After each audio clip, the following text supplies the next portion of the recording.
माघ मास महात्म्य अध्याय 21 व 22 अध्याय की कथा। माघ मास की कथा।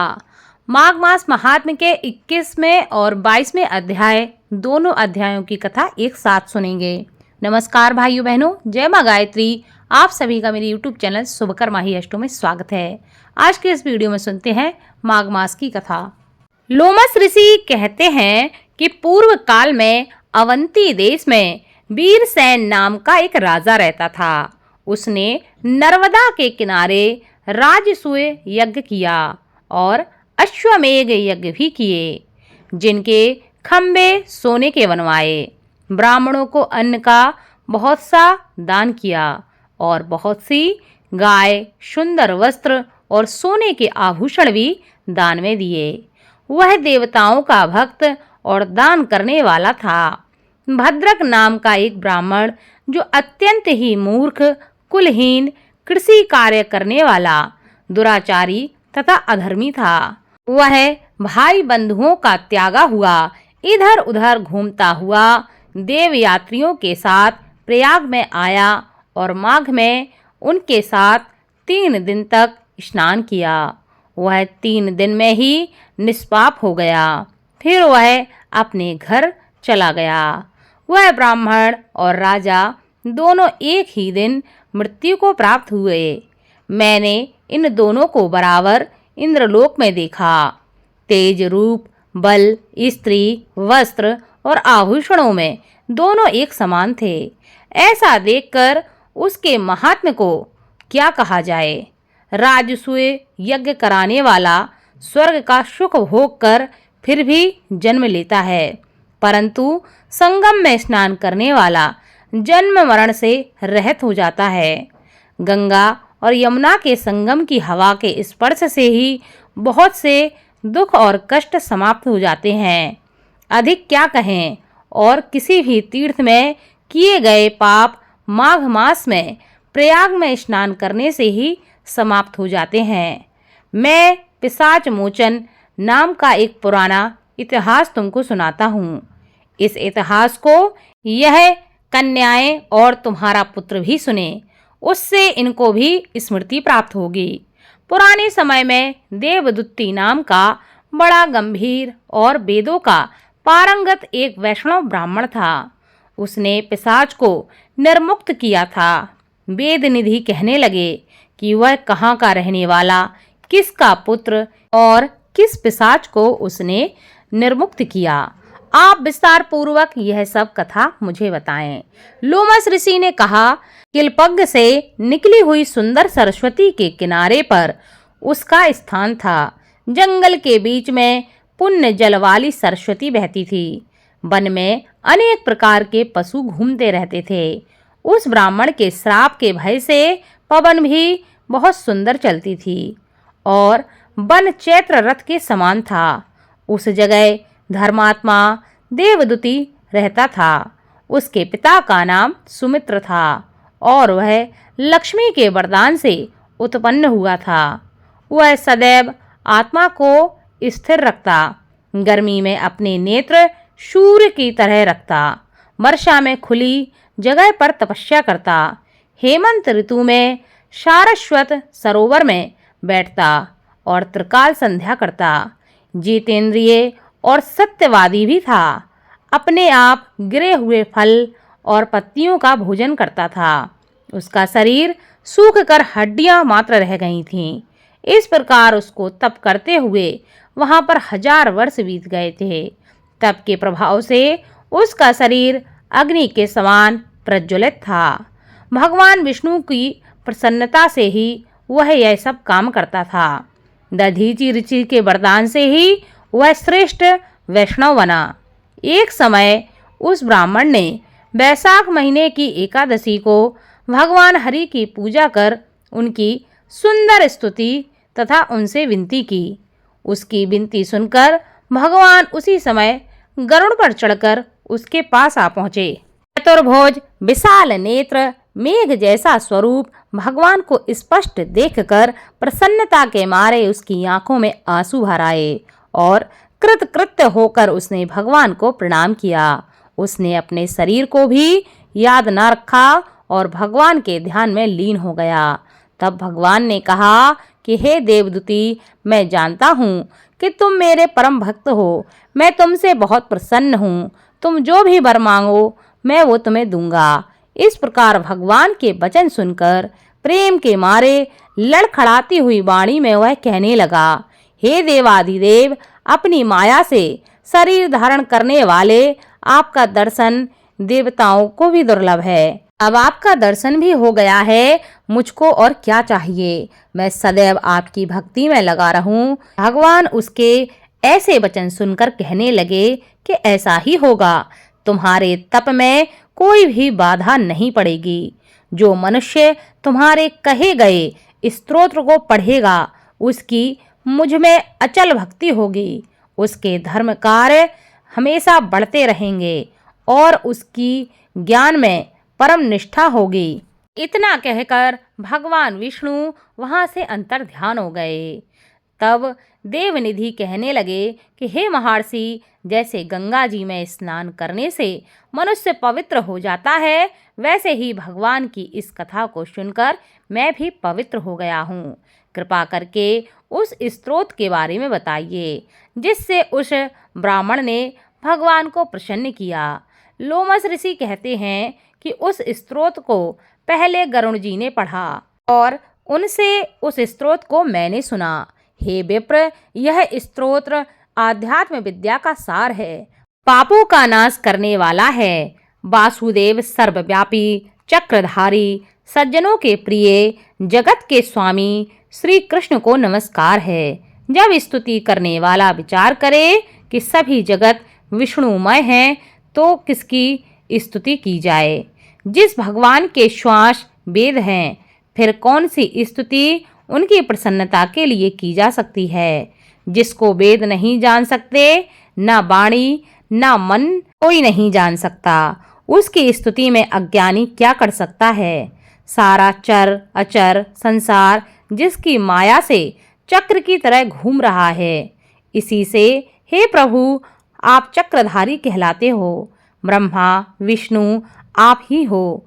सारे संसार को उत्पन्न करने वाले ब्रह्मा को भी आप उत्पन्न करने वाले हो। जब जीव शरीर को धारण करता है तब उसमें ज्ञान उत्पन्न होता है। तुम सब सुखों के दाता हो, इसमें कोई भी संदेह नहीं है। आपसे संपूर्ण सुखों को देने वाली बुद्धि उत्पन्न होती है। आप ही 5 कामेंद्रियें, पंच महाभूत तथा मन के विविध भाव हो। ब्रह्मा विष्णु रुद्र की कल्पना से आप संसार की कल्पना इसी प्रकार करते हो जैसे पिता पुत्री की करता है। कवियों में जो रूप शोभा देता है, उस निर्गुण विष्णु भगवान को मैं नमस्कार करता हूँ। जिसमें ज्ञान रखने से श्रुतियों में कहे हुए कर्मों को लोग करते हैं, उस परम ब्रह्म को मैं नमस्कार करता हूँ। मैं उस शतरूप हरि को, जिसको योगी लोग सब प्राणियों में आत्म रूप में देखते हैं, उपासना करते हैं, जिसको अद्वैत कहते हुए गाते हैं और यज्ञ करते हैं, उस माधव भगवान को मैं नमस्कार करता हूँ।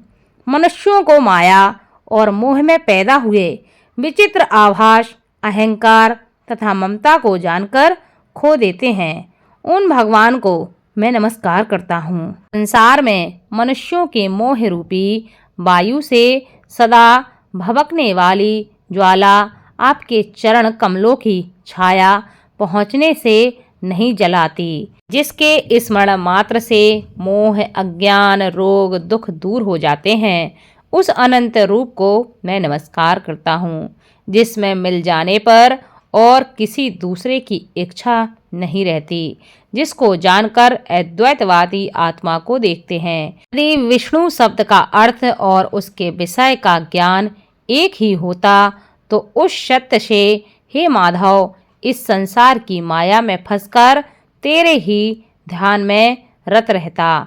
यदि वेदांत दर्शन में भगवान सारे संसार में व्याप्त हैं तो इसी सत्य से भगवान में भरी निर्विघ्न भक्ति जो बीज नहीं है तो भी बिना बीज के स्वयं विद्यमान है, तो वह भगवान विष्णु रूपी रंग से हमारे बीज के टुकड़े टुकड़े को, जो सृष्टि स्थित तथा लय के लिए ब्रह्मा विष्णु महेश तीन रूप धारण करते हैं और कार्य में सत रज और तम इन तीनों गुणों में विद्यमान हैं, वह भगवान मुझ पर प्रसन्न हो।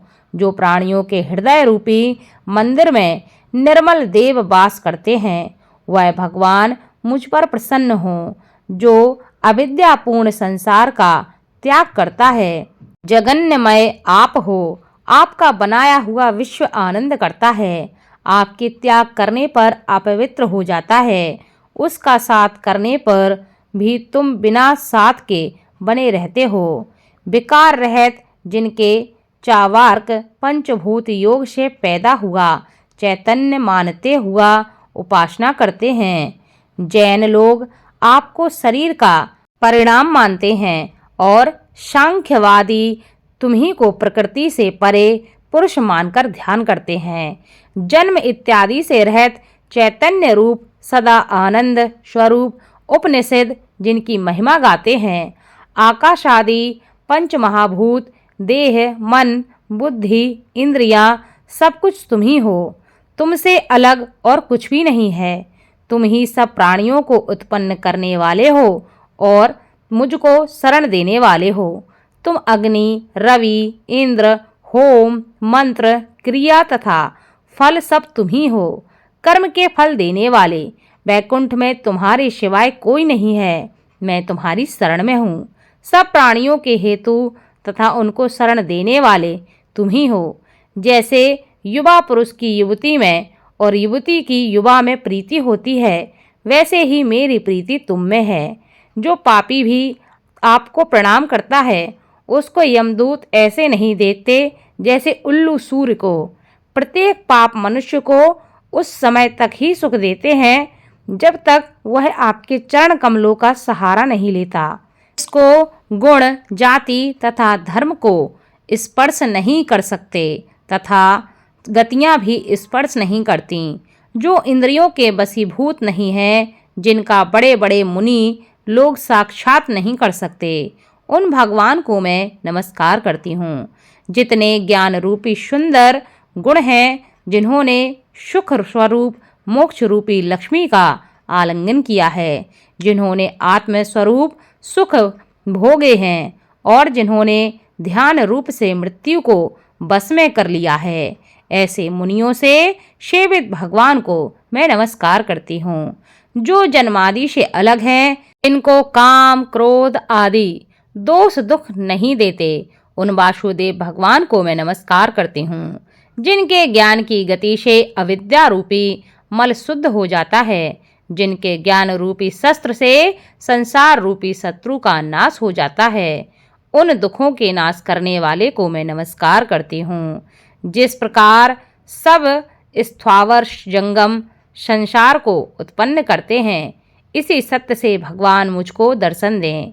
इस प्रकार उसकी सच्ची भक्ति देखकर भगवान ने प्रसन्न होकर उस ब्राह्मण को दर्शन दिए और ब्राह्मण की स्तुति से प्रसन्न होकर तथा उसको वरदान देकर भगवान अंतर ध्यान हो गए और वह ब्राह्मण कृतकृत्य होकर भगवान में लीन हो गया और शिष्यों के साथ स्तोत्र पढ़ता हुआ तपोवन में रहने लगा।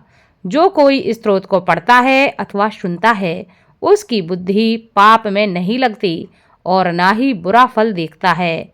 उसके कीर्तन से मनुष्यों की बुद्धि मन तथा इंद्रियां स्वस्थ हो जाती हैं।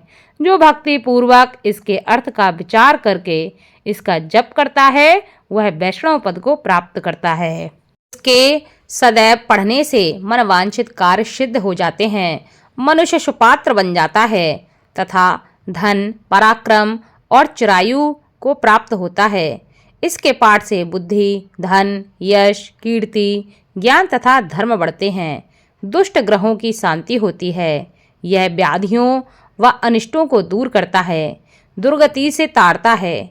इसके पढ़ने से तथा सुनने से सिंह व्याघ चोर भूत देव पिशाच और राक्षस का भय नहीं रहता। जो मनुष्य भगवान का पूजन करके इस स्तोत्र को पढ़ता है, वह समस्त पापों से मुक्त हो जाता है। वह पापों से ऐसे ही अलग रहता है जैसे जल पंख से कमल। जो इस स्तोत्र को 1 काल, 2 काल या 3 काल पढ़ता है वह अक्षय फल प्राप्त करता है। जो मनुष्य प्रातः काल इस स्तोत्र का पाठ करता है वह इस लोक तथा परलोक में अक्षय सुख को प्राप्त करता है। वेददूती का बनाया हुआ यह स्तोत्र भगवान को अत्यंत प्रिय है और भगवान के दर्शन कराने वाला है। योग संसार नाम का यह स्तोत्र परम पवित्र है। तो कोई भक्ति पूर्वक इसको पढ़ता है, इसको सुनता है, वह भगवान विष्णु को लोक को जाता है। अब पिशाच मोक्ष की कथा कहते हैं। इसी के साथ माघ मास महात्म्य के 21 व 22वें अध्याय की कथा संपन्न हुई। आगे की कथा आपको अगले अध्याय में सुनने को मिलेगी। धन्यवाद।